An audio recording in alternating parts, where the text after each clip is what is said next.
क्या आपको इस बात का जरा भी ख्याल है कि आपकी heart self and soul Sufi psychology के बारे में एक विदेशी इंसान ने यहाँ पर पुस्तक लिखी हुई है जिसका नाम है रॉबर्ट फ्रेगर या फ्रेजर, जैसा भी आप इसको कहना चाहें, अपनी सुटेबिलिटी के अनुसार। तो अगर मान के चलिए सवाल आ जाएगा कि हार्ट सेल्फ और सोल के बारे में एक सूफी किताब है, किसने लिखी हुई है, तो आप वहां पर 99% चांस ये है कि आप इस वीडियो को देखने के पूर्व शायद आप वहां पर क्या मार्क करते, कोई ऐसा नाम जो आपको सूफी साउंड कर रहा है, या फिर कोई ऐसा नाम आप वहां पर मार्क करते जो आपको साउंड कर रहा है कि इन्होंने लिखा होगा सूफिज्म के बारे में। लेकिन आश्चर्य की बात यहां पर यह है कि रॉबर्ट फ्रेजर ने यहां पर लिखा हुआ है इस पुस्तक के बारे में। लेकिन आपको ये पुस्तक क्यों दिखाई जा रही है? ताकि आपको नाम मालूम पड़े, उसी के साथ साथ याद करिए, रिवाइज करिए, इसका निमोनिक क्या था, क्यू है, ये क्या है, ये आपका एन है, और ये क्या है, ये आपका आर है। ठीक है, तो क्यूआर कोड स्कैन करके जैसे आपने पेमेंट की है, उसी प्रकार से ये आपका कल्ब के लिए है, ये आपकी नफ्स के लिए है, और ये आपकी रूह के लिए है।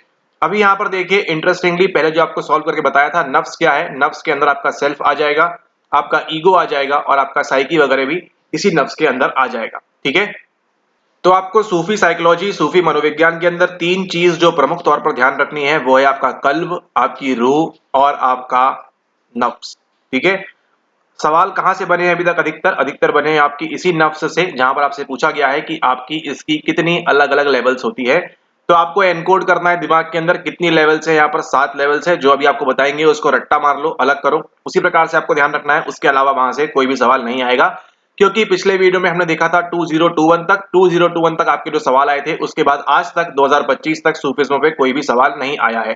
तो आपको बड़े अच्छे से मालूम है, बड़ी भली बात ही मालूम है कि आपको अपना टाइम कहां पर इस्तेमाल उपयोग करना है। ठीक है, तो ये जो 7 लेवल्स है, इनको अभी हम देखने वाले हैं, और इसका जो निमोनिक है वो भी आपको मिलेगा। सबसे पहले आपने जो है यहाँ पर नोट करना है। स्वागत है आपका एक बार फिर से आज के इस लेक्चर में। ये लेक्चर नंबर 5 होने वाला है। हम देख रहे हैं आपके इस गोल्ड पीवाईक्यू प्रोग्राम में जून 2022 के 6 सवाल, यानी कि टोटल कितने नंबर का सवाल आया है। टोटल यहाँ से 12 मार्क्स आपके जो है मजबूत करेंगे, पक्के करेंगे और सॉलिडिफाई करेंगे, क्रिस्टलाइज्ड करेंगे, ताकि आप इन चीजों को कभी भी ना भूलें। इस 6 सवालों में 2 सवाल 3 सवाल बहुत ही ज्यादा इंपॉर्टेंट है, मोस्ट आईएमपी है। 1-2 सवाल जो है कभी नहीं आएंगे। ठीक है, बताते हैं कौन कौन से। लेकिन पहले आपको यहाँ पर ध्यान देना है कि पिछले वीडियो में हमने बात की थी किसके बारे में? पिछली वीडियोस के अंदर हमने बात की थी आपके यहाँ पर सूफिज्म के बारे में, यानी कि सूफीवाद के बारे में। तो उस सूफिज्म से आपको क्या ध्यान रखना है? आपको ध्यान रखना है 3 चीजों के बारे में, कि सूफी साइकोलॉजी, सूफी मनोविज्ञान के अंदर आपका कल्ब की बात होगी, आपकी रूह की बात होगी, और आपके नफ्स की बात होगी। इसी नफ्स की जो है आपकी कितनी है? आपकी 7 लेयर यहाँ पर दी गई है। ठीक है, नफ्स की कितनी है? यहाँ पर आपकी 7 लेयर्स के बारे में बात करते हैं। कौन कौन सी है वो आपने ध्यान रखनी है, और इसको ऐसे का ऐसे ही आपने जो है याद कर लेना है। ठीक है, और ये जो नफ्स है कहां से फॉर्म करती है? ये आपके लोएस्ट लेवल से, यानी कि सबसे निम्न लेवल से आपकी स्टार्ट होगी, लोएस्ट लेवल से, और कहां पर जाएगी? ये जाएगी आपकी हाईएस्ट लेवल तक। ठीक है, हाईएस्ट लेवल तक जाने वाली है ये सभी चीजें। ठीक है, लो लेवल से हाई लेवल, और यही जो लो लेवल हाई लेवल है, ये क्या सॉल्व कराता है? आपका पीवाईक्यू सॉल्व कराता है 2020 और 19 वाला। ठीक है, जहां पर हमने एक सवाल सॉल्व किया था कि ये कौन सी लेवल से जाती है, ग्रॉसेस्ट लेवल यानी कि लोएस्ट लेवल से हाईएस्ट लेवल तक जाती है। और उसके अंदर हमने बात की थी क्या इसके अंदर नेगेटिव की ट्रेड की बात होती है या पॉजिटिव की बात होती है, वो सब हमने देखा था। अब यहाँ पर इसको जो 7 लेवल है उसको आप ध्यान रखेंगे, उसके अलावा आपको इसके अंदर और भी एक्स्ट्रा कोई चीज करने की आवश्यकता नहीं है।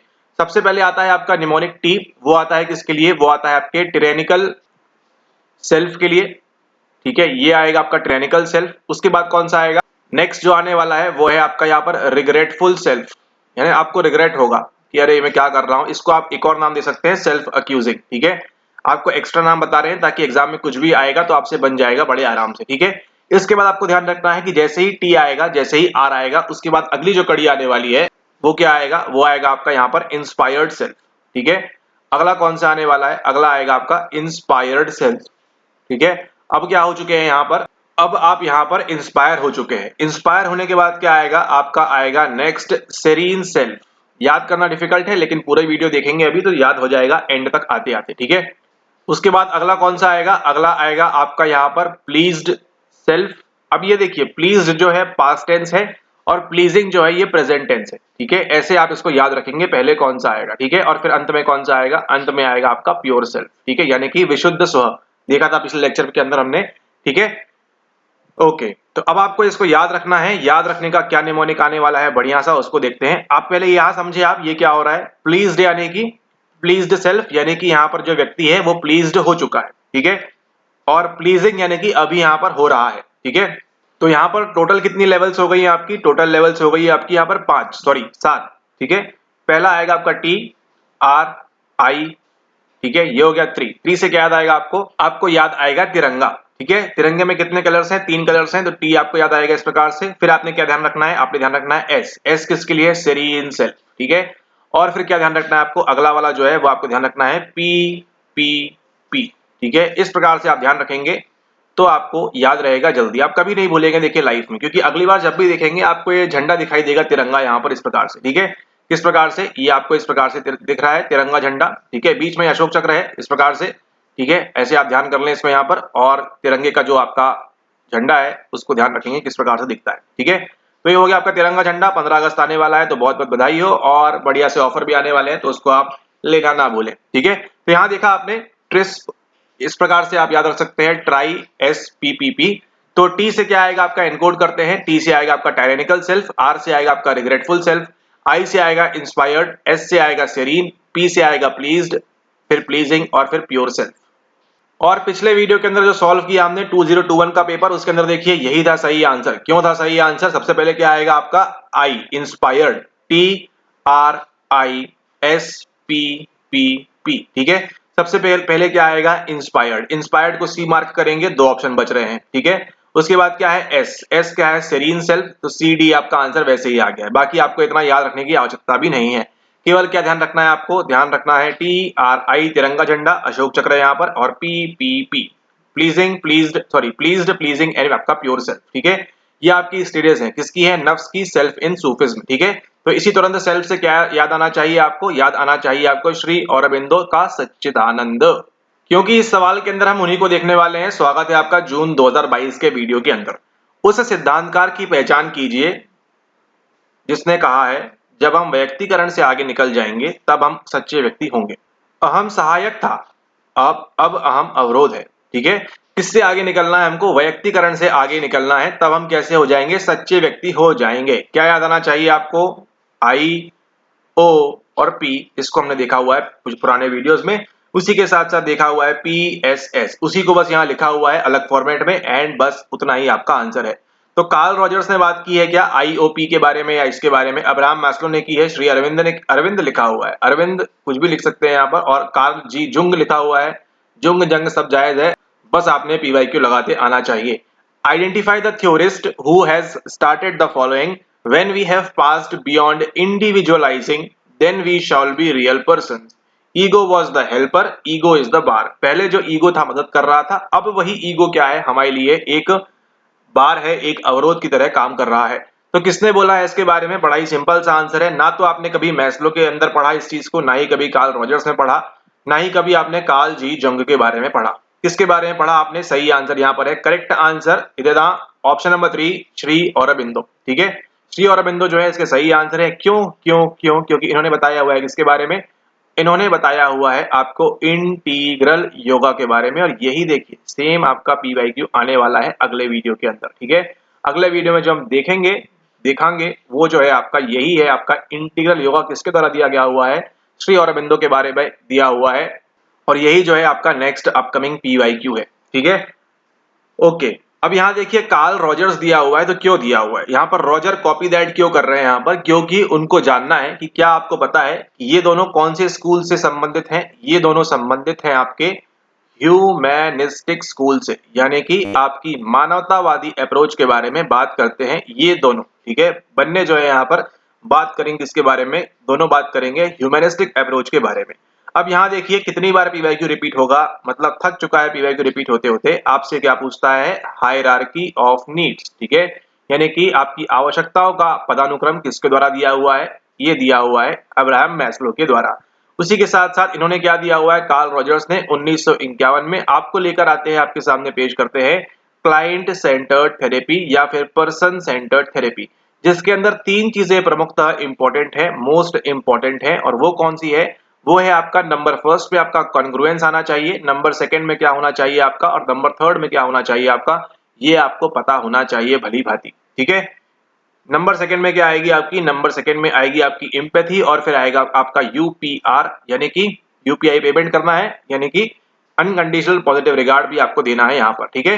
उसी के साथ साथ रियल सेल्फ और आइडियल सेल्फ में डिफरेंस होगा तो आप जो है पागल होंगे, और रियल सेल्फ और आइडियल सेल्फ में जितना कॉन्ग्रुएंस होगा, जितनी समानता होगी, उतना आप फला फूला जीवन जिएंगे, ऐसा कहा है कार्ल रॉजर्स ने। और कार्ल जंग का यहाँ पर कोई भी संबंध नहीं है, वो अपना एनिमा एनिमस लेके अलग से बैठे हुए हैं, ठीक है, इमेजेस वगैरह लेके बैठे हुए हैं, आर्किटाइप्स लेके बैठे हुए हैं, तो उन सब से यहाँ पर कोई भी रिलेवेंस नहीं है, ठीक है। ओके, तो यहाँ पे सही आंसर क्या होता है? सही आंसर है आपका option number third, integral yoga, जिन्होंने दिया हुआ है, और श्री अरबिंदो उनका नाम है। और पिछली वीडियो में आपको बताया था कि इनकी पुस्तक के बारे में बताएंगे आपको, तो देखिए श्री अरबिंदो द्वारा लिखी गई 1919 में द लाइफ डिवाइन नाम की पुस्तक। तो अगर आपसे सवाल पूछता है कि द लाइफ डिवाइन नाम की पुस्तक किसके द्वारा लिखी गई है, तो क्या आंसर करेंगे आप आंसर करेंगे वहां पर श्री अरबिंदो, ठीक है। ओके, अब हम चलते हैं अगले सवाल की ओर। अगला सवाल जो हमारे सामने आ रहा है वो है आपका ये, विधेयात्मक प्रतिमान पैराडाइम की स्थापना है, ठीक है। विधेयात्मक प्रतिमान पैराडाइम की स्थापना है यथार्थ की सामाजिक रचना, प्रेक्षक निरपेक्ष यथार्थ, और कुछ कुछ और कुछ कुछ, ठीक है। तो यहाँ पर सही आंसर क्या होगा उसको हम देखेंगे। उससे पहले आप ये रिकॉल करना है, याद करना है कि 2020-21 के सेशन में हमने देखा था, इसके बारे में हमने पढ़ा हुआ है, पॉजिटिविस्ट अप्रोच क्या होती है और उसी के साथ साथ पोस्ट पॉजिटिविज्म में क्या होता है, ठीक है। वही आपका यहाँ पर विधेयात्मक दिया हुआ है, यहाँ पर उत्तर प्रत्यक्षवाद की बात नहीं है या फिर उत्तर विधेयात्मक प्रतिमान की बात नहीं है। यहाँ पर किसके बारे में बात है आपकी पॉजिटिविस्ट अप्रोच के बारे में, ठीक है। तो पॉजिटिविस्ट अप्रोच पैराडाइम की डैश स्थापना है। इसको जैसे ही आप देखेंगे सवाल आपके लिए बहुत ज्यादा आसान हो जाएगा। पॉजिटिविस्ट पैराडाइम सब्सक्राइब्स टू, ठीक है, यानी कि प्रत्यक्षवाद की जो अप्रोच है, जो पैराडाइम है, वो क्या बोलता है, किसके बारे में बोलता है, वो किसको सब्सक्राइब करता है, ऐसा बोला हुआ है। ऑप्शन नंबर फर्स्ट में है social construction of reality, option number second में है ऑब्जर्वर इंडिपेंडेंट रियलिटी, थर्ड में है फिनोमेनोलॉजिकल एनालिसिस ऑफ रियलिटी, और चौथे में है मेंटेनिंग पॉजिटिविटी इन रिसर्च, ठीक है। तो आपको केवल क्या करना है, आंखें बंद करनी है, पुराना लेक्चर याद करना है। दो कॉलम दिखाए थे आपको, ये पॉजिटिविस्ट वाला था, ये पोस्ट पॉजिटिविज्म वाला था। ये बताइए हमको ऑब्जेक्टिविटी कहां देखने मिलती है आपको, इस वाले कॉलम में या इस वाले कॉलम में? आंखें बंद करिए, याद करिए, ऑब्जेक्टिविटी कहां देखी थी आपने? ऑब्जेक्टिविटी देखी थी आपने इस कॉलम के अंदर, ठीक है। इस कॉलम में क्या था आपका? पॉजिटिविज्म था, ठीक है। और यहां पर क्या था आपका? यहां पर था आपका पोस्ट पॉजिटिविज्म, ठीक है। और जहां पर क्या देखने मिली थी आपको? जहां पर देखने मिली थी आपको सब्जेक्टिविटी, ऑब्जेक्टिविटी आपको यहां पर देखने के लिए मिली थी, ठीक है। अब वो एग्जांपल आपको याद करना है कि ऑब्जेक्टिव टाइप टेस्ट में क्या होगा और सब्जेक्टिव में क्या होगा। कहां पर व्यक्ति स्वतंत्र है कुछ भी लिखने के लिए, इस वाले के अंदर, इस वाले के अंदर, ऑब्वियसली इस वाले के अंदर। तो आपका आंसर क्या हो जाएगा? बड़े ही आसानी से आपका आंसर हो जाएगा यहां पर option number second, observer independent reality, ठीक है। जो सच्चाई है, जो यथार्थवाद है, वहां पर उसके अंदर ऑब्जर्वर का यहां पर क्या है? कोई भी संबंध नहीं है, उससे इंडिपेंडेंट है कंप्लीटली आपकी, ठीक है। ये किसको सब्सक्राइब करती है? पॉजिटिविस्ट पैराडाइम को। सवाल की बात करें, सवाल अच्छा है क्या? सवाल बहुत ही बेकार है, कभी नहीं आएगा, ठीक है। फिनोमेनोलॉजिकल एनालिसिस ऑफ रियलिटी, ये भी नहीं है। मेंटेनिंग पॉजिटिविटी इन रिसर्च, तो वो तो हम रिसर्च में करेंगे, यहाँ पर कोई संबंध नहीं है। और सोशल कंस्ट्रक्शन ऑफ रियलिटी, ये भी यहाँ पर बात नहीं है, ठीक है। रियलिटी यानी कि वास्तविकता, सच्चाई क्या चल रही है, याद करिए पुराने लेक्चर्स में हमने साइंटिफिक रियलिज्म वो सब भी देखा था, सीआरओ, मिरेकल आर्ग्यूमेंट एंड वो सब चीजें। लेकिन यहाँ पर पॉजिटिविस्ट पैराडाइम जो है वो किसको सब्सक्राइब करता है? सब्सक्राइब करेगा आपकी ऑब्जर्वर इंडिपेंडेंट रियलिटी, यानी कि ऑब्जर्वर कुछ भी करे, कुछ भी बताए, कुछ भी होए, वहां पर उससे कोई भी मतलब नहीं है, ठीक है। सवाल बेकार है, नहीं आएगा, लेकिन अब जो आप सीखने वाले हैं वो गारंटीड आएगा और आया भी हुआ है। यहां पर देखिए क्या लिखा हुआ है, प्रतिमान, पैराडाइम, ठीक है। अब यहां पर देखने वाले हैं कि पैराडाइम होता क्या है। अगर मान के चलिए कि अभी जैसे देखा जाए तो क्या ले सकते हैं इसका उदाहरण, ज्वलंत उदाहरण की अगर हम बात करेंगे तो यहां पर देखिए, हाँ, ये देखिए एक अच्छा एग्जांपल है यहां पर, फेसबुक, ठीक है। एक समय था हर कोई व्यक्ति जो है फेसबुक पे था उपलब्ध, ठीक है। आज ये मेटा वगैरह कुछ हो चुका है, लेकिन एक समय था जब अधिकतर लोग किस पे थे? अधिकतर लोग यहाँ पर फेसबुक पे थे, ठीक है। मैक्सिमम लोग कहां पर थे? मैक्सिमम लोग यहाँ पर फेसबुक में अकाउंट पहले ओपन करते थे, ठीक है, एक समय की बात है। उसके कुछ समय पहले जाइए, अधिकतर लोगों के पास क्या था? अगर आप जानते होंगे, ऑरकुट था, ठीक है, कुछ लोगों के पास। उसके पहले जाएंगे तो कुछ लोगों के पास केवल जीमेल था, जीमेल का आईडी होता था। उसके पहले जाएंगे और कुछ लोगों के पास केवल क्या था? टेलीफोन वगैरह रहता होगा, ठीक है, छोटा सादा फोन, ठीक है। ओके, आज देखिए फेसबुक के बाद क्या आया आपका नेक्स्ट जो यहाँ पर आता है वो है आपका यहाँ पर इंस्टाग्राम, ठीक है, इंस्टाग्राम देखिए। और उसके बाद क्या आया, उसके बाद आया आपका यहाँ पर व्हाट्सएप, ठीक है, लगभग एक ही समय आया लेकिन समझने के लिए आपके कितना काफी है। व्हाट्सएप पे है फ्री, ठीक है। फिर बीच में ही क्या आया आपका स्नैपचैट आया, और बीच में ही अभी रिसेंटली क्या चल रहा है बहुत पॉपुलर, वो है आपका लिंक्डइन, ठीक है। तो यहाँ पर आपको कुछ चीज समझ में आ रही है क्या, कि एक पर्टिकुलर समय के अंदर, ठीक है, लोगों की सोचने समझने की शैली चेंज हो रही है, ठीक है। यहाँ पर जितने मैक्सिमम लोग थे उनके पास केवल फोन था, उसके बाद अधिकतर जो लोग थे केवल जीमेल था, हर कोई जीमेल, मेरे को मेल आईडी दो, मेल आईडी दो, मेल आईडी दो। फिर एक समय आया मुझे ऑर्कुट की आईडी दो, ऑर्कुट की आईडी दो, ऑर्कुट की आईडी दो। एक समय आया लोग पहले बोलते थे आप फेसबुक पे हैं क्या, आप फेसबुक पे हैं क्या। आज देखिए कोई नहीं पूछता आप फेसबुक पे हैं ऑर्कुट पे हैं, पूछता है क्या कि आप फेसबुक आईडी बताइए। आज क्या पूछते हैं, इंस्टाग्राम आईडी बताइए, आपकी इंस्टाग्राम पे है क्या। अच्छा, अगर अभी तक आपने इंस्टाग्राम पे फॉलो नहीं किया है तो @ करके नीचे आपको दिख जाएगा, वहां से आप फॉलो कर सकते हैं, ठीक है। ये आपका आईडी है, यहां से इसको जरूर फॉलो कर लीजिएगा, ठीक है। ओके, हाँ, तो इंस्टाग्राम पे फॉलो कर रहे हैं, ठीक है। ओके, उसके बाद क्या बोलते हैं आपके पास, अब देखिए कोई नहीं पूछता व्हाट्सएप पे हो क्या। कुछ समय 10 साल पहले लोग पूछते थे कि आप व्हाट्सएप पे हैं क्या, लेकिन आज पूछते हैं इंस्टाग्राम, इंस्टाग्राम, इंस्टाग्राम। और फिर आज रिसेंट अभी थोड़ा सा और अपडेट आ गई, देखिए पूछते हैं क्या, लिंक्डइन प्रोफाइल है क्या, लिंक्डइन पे है क्या, लिंक्डइन पे है क्या, ठीक है। तो क्या हो रहा है यहाँ पर सोचने समझने की एक डायरेक्शन, एक शैली जो है वो यहाँ पर चेंज हो रही है, ठीक है। किस प्रकार से आप काम करेंगे, किस प्रकार से काम नहीं करेंगे, एक सोचने समझने की शैली यहाँ पर चेंज हो रही है, और उसी शैली को हम क्या बोलते हैं, पैराडाइम, ठीक है। एक पर्टिकुलर समय में किस प्रकार से व्यक्ति या उसके आसपास के लोग, ठीक है, व्यक्ति हम बोले तो हमारी और आपकी बात नहीं है, जितने भी हमारे आसपास के लोग हैं एक ही प्रकार से काम कर रहे हैं, ठीक है। तो वो क्या कहलाता है, वो कहलाता है पैराडाइम। और इसी हिसाब से आई गेस आपको समझ में आ गया होगा कि पैराडाइम शिफ्ट क्या होता है, ठीक है। अगर हम बात करेंगे यहाँ पर पैराडाइम शिफ्ट की, तो पैराडाइम शिफ्ट क्या आ जाएगा, जीमेल से ऑर्कुट, ऑर्कुट से फेसबुक शिफ्ट हुए, यहाँ से यहाँ शिफ्ट हुए, यहाँ से यहाँ, यहाँ से यहाँ, यहाँ से यहाँ, और इस प्रकार से हम क्या होते जा रहे हैं, यहाँ पर हम शिफ्ट होते जा रहे हैं, ठीक है। तो इसी को आप एक और नाम दे सकते हैं, वो क्या है, वो है आपका पैराडाइम शिफ्ट। और ये जो आप सुन रहे हैं यही क्या है, यही आपका आने वाला PYQ है 2023-24 के अंदर, ठीक है। 2023 2024 में यही सवाल हम करने वाले हैं आगे के लेक्चर्स के अंदर, ठीक है। इसलिए आप देखें यहाँ पर, इसको हम क्या बोलते हैं, इसको हम बोलते हैं पैराडाइम या फिर पैराडाइम शिफ्ट। अब यहाँ पर देखिए, ये तो हमने जनरल बात कर ली आपको समझाने के लिए, तुरंत समझ में भी आ गया आपको, कभी नहीं भूलेंगे जीवन में अभी आप, ठीक है। लेकिन अब चीजें होंगी डिफिकल्ट। डिफिकल्ट क्यों होंगी, बिहेवियरिज्म के लोग क्या सोच रहे थे, एक प्रकार से सोच रहे थे। उसके बाद जैसे ही पैराडाइम शिफ्ट हुआ, कौन से आए, ह्यूमैनिस्टिक वाले आए, देखा आपने, सोचने की शैली चेंज हो गई। उसके बाद शिफ्ट हुआ, कौन आए, कॉग्निटिव वाले आ गए, शिफ्ट हो गए, यहाँ पर फिर से पैराडाइम शिफ्ट हुआ। उसके बाद कौन से आ गए हैं, आज आपके पॉजिटिव साइकोलॉजी वाले आ गए हैं। देख रहे हैं आप यहाँ पर, पहले जो विद्यार्थी था ध्यान पढ़ रहा था साइको एनालिसिस के बारे में डीप में, ठीक है, लेकिन कि बचपन में क्या हुआ, गलतियां हुई, ये वो, उसके बाद क्या हुआ, स्ट्रक्चरलिज्म, फंक्शनलिज्म, ये सब भी चल रहा है। फिर यहाँ पे देखिए शिफ्ट हुआ, फिर यहाँ शिफ्ट हुआ, फिर यहाँ शिफ्ट हुआ, फिर यहाँ शिफ्ट हुआ, ठीक है। और आगे जाके क्या शिफ्ट होगा, AI इंटेलिजेंस पे हम आ चुके हैं, ठीक है। AI से हम क्या क्या कर सकते हैं, AI बुद्धि, ये वो, ठीक है। तो इस प्रकार से क्या होता है, इसी को हम बोलते हैं पैराडाइम, यानी कि एक समय के देश काल वातावरण के अनुसार उस समझने की, सोचने समझने की शैली किस प्रकार से सब लोग एग्री करते हैं, उसकी हम यहाँ पर बात करते हैं, ठीक है।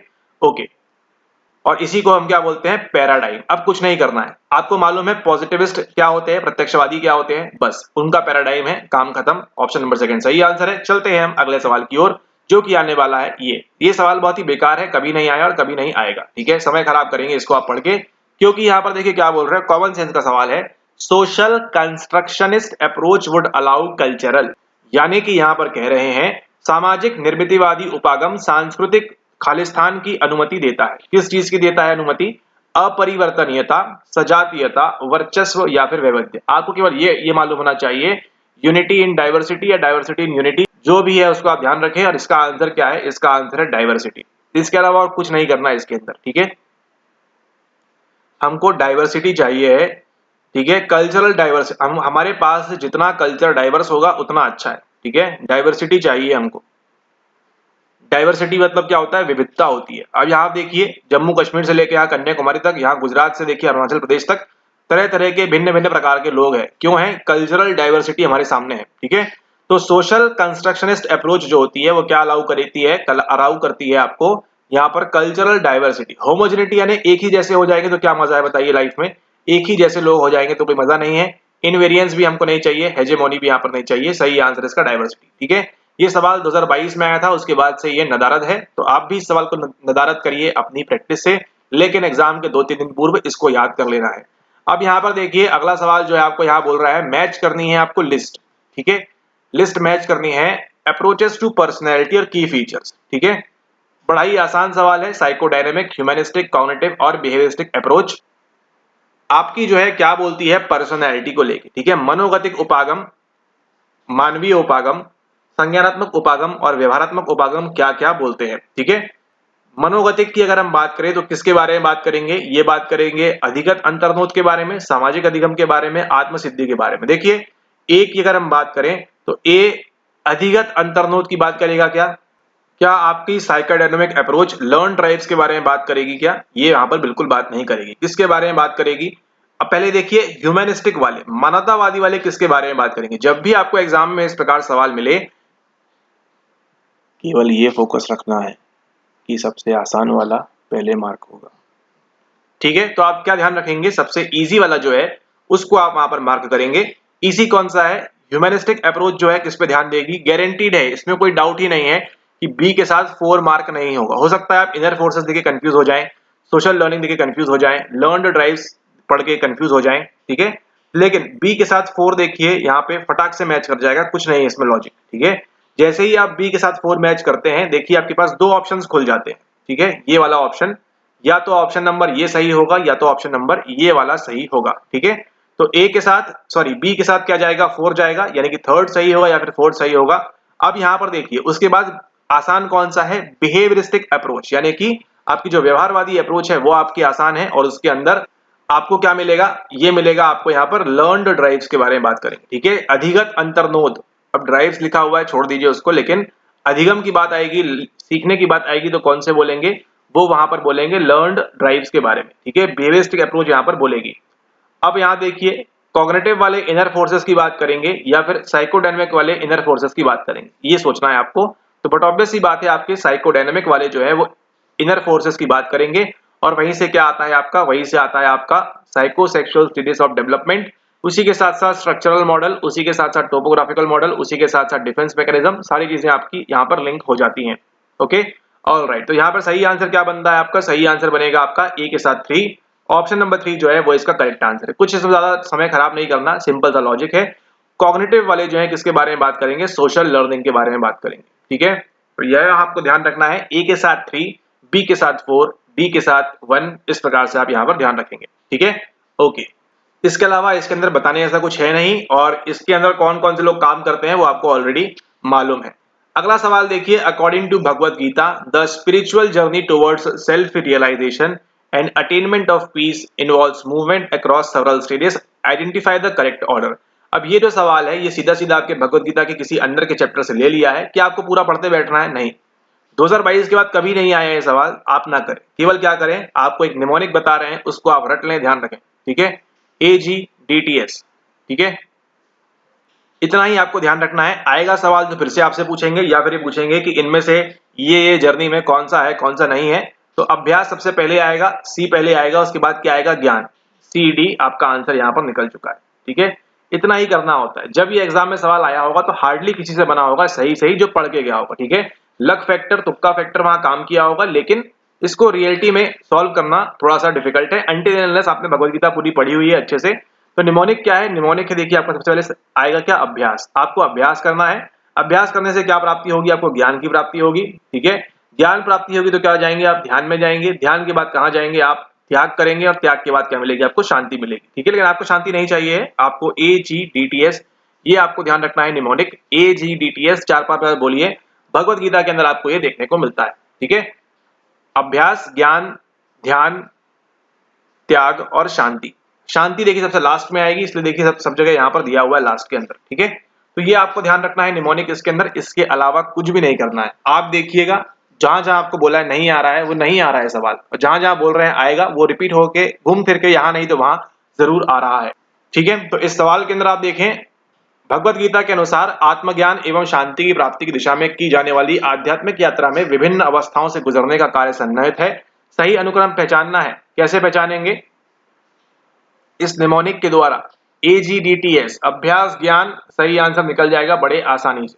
ठीक है, तो इसको आप यहाँ पर नोट कर लेंगे, आपके लिए लिख भी देते हैं निमोनिक यहाँ पर AGDTS, ये निमोनिक है। अच्छा, DTS याद नहीं रहेगा तो देखिए एक अभी ग्रुप है, बैंड है, क्या है पता नहीं, वो BTS करके है, तो उसी BTS से आपको ध्यान रखना है DTS, और AG लगा दीजिएगा, AGOG, और उसके बाद आपका सही आंसर हो जाएगा ऑप्शन नंबर सेकंड CDBAE।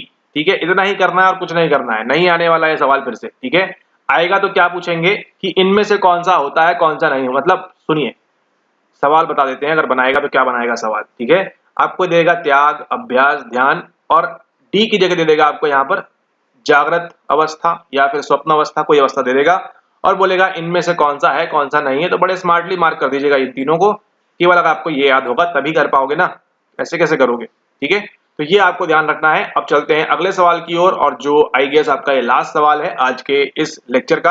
अब यहाँ देखिए पर्सपेक्टिव दिया हुआ है, इशू एड्रेस्ड। ठीक है, कौन सी अप्रोच, कौन सा प्रत्यक्षण, कौन सा पर्सपेक्टिव किसके बारे में बात करता है, सवाल उससे लिया है। कॉग्निटिव, साइकोडायनेमिक, डेवलपमेंटल और बायोलॉजिकल पर्सपेक्टिव संबंधित। अब यहाँ संबोधित मुद्दे दिए हुए हैं, परिप्रेक्ष्य दिया हुआ है, संज्ञानात्मक परिप्रेक्ष्य, मनोगतिकीय परिप्रेक्ष्य, विकासात्मक परिप्रेक्ष्य, और उसी के साथ साथ जैविक परिप्रेक्ष्य। जब भी ध्यान दीजिएगा, जब भी आपके सामने जैविक आ जाए, ठीक है, जब भी क्या आएगा आपके सामने, जब भी आपके सामने जैविक आएगा, जब भी आपके सामने जैविक आएगा, तो क्या याद आना चाहिए आपको, जीन्स, हेरिडिटी, क्रोमोसोम और न्यूरॉन, और ये सब चीजें आपके लाइफ में एंटर कर जाना चाहिए तुरंत के तुरंत। क्योंकि जैसे ही आप इनको समझ में आएगा आपको कि जीन्स क्या होता है, क्रोमोसोम क्या होता है, आगे जब वो सवाल आएंगे तो आपको मालूम पड़ेगा गोल्ड PYQ प्रोग्राम के अंदर। लेकिन फिलहाल यहाँ पर देखिए बता रहे हैं gene, DNA, chromosome 23 chromosome, genes क्या होते हैं, रिसेसिव जीन कौन सा होता है कौन सा नहीं होता है, वो सब कहाँ पर आएगा आपको, वो सब तो डेवलपमेंट में भी आएगा। लेकिन जैसे ही माइंड और इसकी बात होगी, बॉडी, शरीर आएगा, तो बायोलॉजिकल पर्सपेक्टिव में ये सब चीजें आएंगी। ठीक है, अब केवल आपको ये सोचना है कि इन चारों में से कौन सा बायोलॉजी से संबंध कर रहा है, फटाक से। ठीक है, ओके, तो यहां पर देखिए changes in thought over life span, ये तो पूरे जीवन काल की बात कर रहा है भैया। जीवन काल में कहां कैसे होगा, ये पॉसिबल नहीं है, संभव नहीं है, ये जीवन काल की बात। ठीक है, पर्सनैलिटी, अच्छा, व्यक्तित्व, और hidden motives of a person. अच्छा, क्या हिडन मोटिव के बारे में आपके जीन्स और क्रोमोसोम को मालूम है क्या? नहीं, हमको नहीं लग रहा मालूम है। Brain function as a mediating behaviour, ये हो सकता है, लगता है। अब ऑप्शन तो पढ़ना है सारे। Thoughts of a person in a given situation, किसी व्यक्ति के विचार किसी जगह सिचुएशन के अकॉर्डिंग, नहीं नहीं नहीं, केवल एक ही जगह आपको बायोलॉजी रिलेट कर रही है, वो है ब्रेन। ब्रेन यानी कि मस्तिष्क, मस्तिष्क मतलब बायोलॉजी, आपका नर्वस सिस्टम फंक्शनिंग, वो सब चीजें आएंगी। तो brain function as a mediating behaviour, ये आएगा कहां पर, आपके सी के साथ 4। जैसे ही बंधुवर आपने यहां पर मार्क कर लिया, आंसर आपका निकल चुका है।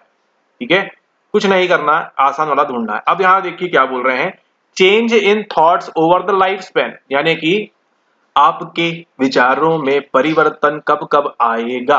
आपके विचारों में परिवर्तन आएगा जब आप सेंसरी मोटर स्टेज में होंगे, जब आप प्री ऑपरेशनल में होंगे, जब आप कंक्रीट में होंगे, जब आप फॉर्मल में होंगे, फिर आप एडल्टहुड में आएंगे, फिर आप जो है अलग अलग आश्रम में घुसेंगे और जो जो करेंगे लाइफ भर, और फिर आप बूढ़े हो जाएंगे, चेहरे पे झुर्रियां, आंखों से कम दिखाई देना, हर जगह क्या होगा, आपका विचारों में परिवर्तन आएगा।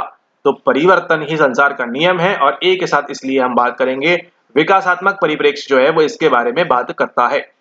ठीक है, ओके, अब देखिए personality and hidden motives of a person. ठीक है, ये क्या है, ये सामने लिखा हुआ है साफ साफ, साइकोडायनेमिक पर्सपेक्टिव, मनोगतिक उपागम बात करेगा। जैसे ही मनोगतिक याद आएगा, सिगमंड फ्रॉइड की एंट्री हो जाएगी।